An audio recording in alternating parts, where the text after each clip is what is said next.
Beginning in the 1870s, Chinese became an active part of many of the main western frontier settlements, including areas of the Pacific Northwest such as Spokane. Today, if you know where to look, you can find remnants of their history. Years of peace and a thriving economy between 1741 and 1800 under the Qing dynasty caused the Chinese population to swell from 143 million to 300 million. The cities provided little outlet for the bulging agrarian population, however, as they were already filled with large numbers of unemployed. Furthermore, economic decline was heightened by the wasteful, decaying government. Adding to the domestic chaos was a weakening foreign policy. Great Britain, Spain, France, Portugal, and the United States were all seeking trade access in China at the time. Great Britain especially, as they sought after one of the treasures of the Chinese trade, tea. One of the ways Great Britain attempted to gain access was with the use of opium, which is a kind of drug. This led to the Opium War of 1840 to 1841 between Great Britain and China, in which Britain was the victor. Treaties following the war further deteriorated China's government and economy when China gave Britain, the United States, and France more control over trade agreements, native industries, and trading posts. In response to the political and economic decay, the peasants rose up in the Taiping Rebellion from 1850 to 1864. However, despite the loss of 25 million lives, the peasants failed in overthrowing the Qing dynasty, which continued to reign until 1912. Consequently, in an attempt to improve their lives, many Chinese from the Pearl River Delta journeyed to foreign countries in the late 1800s. Destinations included the Philippines, Malaysia, Indonesia, the West Indies, and Latin America and North America. Further adding to the pull of the North Americas was the discovery of gold on January 20, 1848, in California. The news traveled fast of the discovery in the Sierra Nevadas, and people the world over came. 4 years after the discovery, a census counted 25,000 Chinese in the California population. This was one of many gold rushes that would pan out over the Pacific Northwest.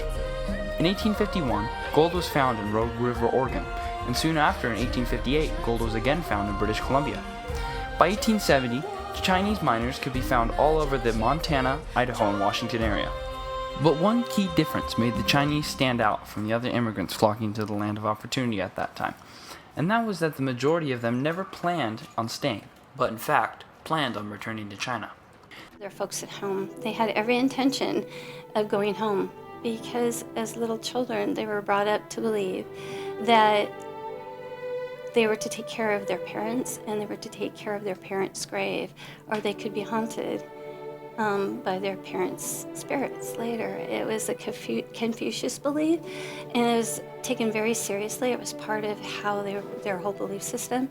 So to come here, make money, send the money home, and come back was always their intent. Once the gold veins had been all but pan dry, Chinese could then be found in the up-and-coming railroad scene, helping in the construction of many railroads. Railroads additionally drew thousands more to the land of opportunity.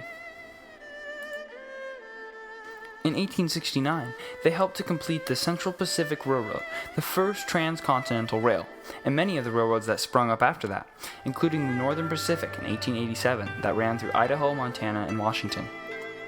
During their time here, the Chinese usually lived together in secluded communities called Chinatowns, in which they conducted their business and retained much of their culture.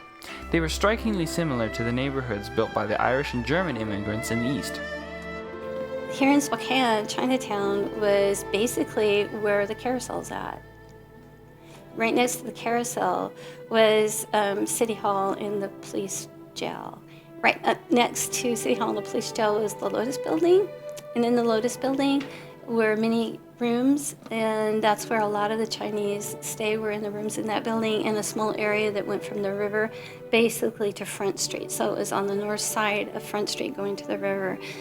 They then sort of moved across the street into the area that we talked about before, where they have boo rallies and Mizuma, and especially into an area called Trent Alley, which is still there. In Chinatowns, there was a merchant who sold supplies imported from China, a physician who administered to the sick, a restaurant that served Chinese food, and an opium den that provided an escape from life. However, something that was unique and should be noted about these Chinatowns is that the traditional roles of classes varied greatly from those naturally seen in China at the time. Chinatown is like being in China but upside down. In China, the people who were the most important were the ones who, like the ruling class, and then the peasants, because they grew food, and that was really important. The bottom of the rung were merchants, because they grew nothing, they produced nothing, they just made money. Here in the United States, it was totally opposite, because merchants tended to be pretty well educated. They could write letters home, so they connected the people who were still here and sad and wished they could be home to home. And they also were the connection between the Chinese in Chinatown and all the folks in the surrounding area who lived in that town. They were well thought of by the population, which is kind of opposite as far as the rest of the folks who lived there, because the rest of the folks who lived there were planning to go home. Also in these communities were Chinese slave girls, prostitutes, and wives. However, there were very few women in proportion to men as a result of immigration restrictions and the traditional Chinese culture. These were mostly men, and the reason being is that no respectful Chinese women ever planned on going anywhere, because after a young man at 16 or 17 married them, they were the person who took care of his family, his mother and father. She went to live with them, and she was the person that he relied on to be there in case something should happen to him, so that the parents would be taken care of. For most women, life changed little as traditional culture practices, such as foot binding, were brought over with them. There was a merchant who came from Seattle, pretty rich. He came here on his own railroad car, and he set up himself doing several different things, but ended up becoming a merchant. His wife was with him. He raised his family here. When his daughters were really young, someone noticed that there was a lot of crying going on in his house, and so they sent the Humane Society over, and the ladies discovered that the only problem was that the little girls' toes were pinched because their feet were bound, and there was really no problem, and they went home. Of course, we know that the toes were pinched and there was a big problem, but it was a cultural thing. Views of the Chinese varied greatly in the West, but for the most part, they were viewed negatively. In part, it was due to the fact that the Asian culture was such an anomaly for the Westerners, but also had to do with the fact that the Chinese were often accused of undercutting other laborers in the West, because they worked on railroads, in laundries, and in homes as housekeepers and cooks for such low wages. Some of the people were too old to work.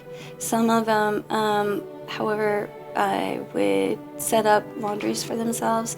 The kinds of work they did were things that no one else supposedly wanted to do, but they had been doing already in their gold mining camps or in the railroad camps. They were cooking, besides everything else, they were cooking, washing, things that they were already doing anyway for themselves, because there were so few women. So here in Spokane, there were a number of Chinese laundries that opened that were, they could have their own business and made them feel good to be there in control of their own workload, whatever they did. There were a number of people who became domestic servants, but they also farmed, and their vegetables were awesome, and people wanted to buy them, and so they would go up and down the streets selling vegetables. There were gardens dotting around the outsides of Spokane, Vinegar Flats, up north of Spokane, different places of Moran Prairie up in there. The Chinese had many ways of passing the time and keeping their cultural traditions alive. Among these were the smoking of opium, holding regular gambling for all the workers, and holding large festivals such as New Year's, in which anyone and everyone was invited to come and celebrate in a traditional Chinese fashion. Chinatown. But they also celebrated New Year's, and they would lay everything out. They would put food out. They would shoot off fireworks. They'd invite people to come into Chinatown, come in and celebrate with us. However, in the end, and despite these things, the majority of those Chinese who journeyed over to the land of opportunity stayed true to their word and returned to China as they intended when they first arrived. Many passed away of old age or in work-related incidents. The only ones who stayed were usually merchants, or those who could continue to make their own living. Which is why their presence in the Pacific Northwest today is much less than it once was back in the day.